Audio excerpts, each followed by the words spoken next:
Chercheurs, diplomates, étudiants, Donald Trump ne rassure pas, pire, il l'inquiète. On le voit, y compris au sein des Français expatriés aux États-Unis et au Canada. On en parle avec vous, Roland Lescure. Merci d'être passé sur notre plateau. Vous êtes député dans la première circonscription des Français établis hors de France, c'est-à-dire donc Canada, États-Unis. Vous êtes également vice-président de l'Assemblée nationale. Alors cette anxiété, est-ce que vous l'avez vous-même ressentie au contact des Français que vous avez pu rencontrer?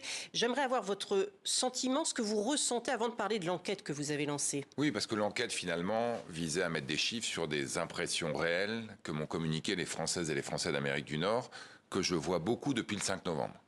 Et depuis le 5 novembre, j'ai vu monter des inquiétudes sourdes jusqu'à la stupéfaction. On a vu quelques témoignages qui sont des témoignages d'Américains, j'ai les mêmes. Sauf que moi, j'ai des gens qui me parlent sous couvert d'anonymat, en plus, des chercheurs qui me disent « Moi, je suis prêt à vous raconter ce qui se passe, mais vous ne me citez pas ». On a déjà dire beaucoup ça. Déjà en soi, c'est énorme. On a des Françaises et des Français qui ont rejoint l'Amérique. Vous savez, l'hymne américain, c'est The Land of the Free and the Home of the Brave, le pays des libertés et le foyer des courageux. Ils y sont allés parce qu'ils avaient une vraie aspiration de liberté, y compris face à des vies qu'il était peut-être un peu moins ici. Liberté d'entreprendre, liberté de chercher, liberté de gagner de l'argent, liberté de s'exprimer, liberté de voyager. Et toutes ces libertés sont en train d'être rognées petit à petit et de manière très concrète. C'est-à-dire qu'on n'est pas uniquement dans des effets d'annonce, de manière très concrète. Moi, j'ai rencontré des chercheurs dont les cartes de crédit professionnelles ont été annulées, qui ne peuvent plus voyager pour aller à des conférences. On a beaucoup parlé des fameux emails d'Elon Musk, dans lesquels, une fois par semaine, les chercheurs et les fonctionnaires doivent rendre compte de ce qu'ils ont fait. Ça a été dit dans votre reportage, ils s'interdisent d'y inscrire des mots. Il y a déjà eu des licenciements auprès des Français, justement, chercheurs. À la Saint-Valentin, alors, quelques Français, mais à la Saint-Valentin, ils appellent ça le massacre de la Saint-Valentin. Il y a 1500 chercheurs qui ont été congédiés par email de manière extrêmement violente. Donc oui, il y a des licenciements. Aujourd'hui, si vous voulez recruter un nouveau chercheur, vous devez en licencier 4. Et puis les mots genre, embryon, génétique, réchauffement climatique sont proscrits des emails de compte-rendu que les chercheurs envoient une fois par semaine. Le mot de censure n'est pas usurpé, c'est complètement... Non, il est loin d'être usurpé, et on se retrouve avec des libertés qui sont clairement interdites, coupées. Alors l'enquête que vous avez menée, une enquête sur le moral justement des Français d'Amérique du Nord, vous pensiez la mener un jour? Non, évidemment. Donc c'est suite à ça que vous avez décidé de... Tout ce qu'on est en train de vivre est absolument inédit et était complètement impensable il y a quelques semaines.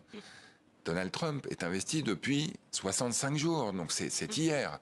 Et on a aujourd'hui des chiffres qui permettent de pointer du doigt le fait que les Françaises et les Français américains... Vous en avez quelques-uns à nous communiquer? Oui, bien sûr. Déjà, les réponses. On a plus de 9000 réponses. Moitié-moitié, États-Unis, Canada.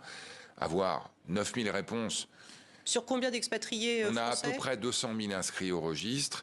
Et on a eu, par exemple, 100 000 électeurs au second tour des législatives. Oui, donc c'est déjà un échantillon qui permet du de tirer des corps conclusions. Électoral. Puis partout en Amérique du Nord, États-Unis, Canada et dans toutes les professions, etc. Donc le premier chiffre, c'est l'engouement de l'enquête. Le deuxième, c'est qu'on a aujourd'hui entre 70 et 90%, suivant les catégories, des Françaises et des Français qui sont pessimistes, voire très pessimistes. L'enseignement le plus frappant, c'est qu'aujourd'hui, vous avez 20% des Français qui vivent aux États-Unis qui envisagent de rentrer en France, sérieusement, à court ou moyen terme. C'est 5-6% au Canada, donc du simple au triple. C'est évidemment un chiffre très important, là où beaucoup d'entre eux, ils sont allés pour faire leur vie, pour travailler, pour chercher, pour prendre leur retraite. Donc évidemment, ça c'est très frappant.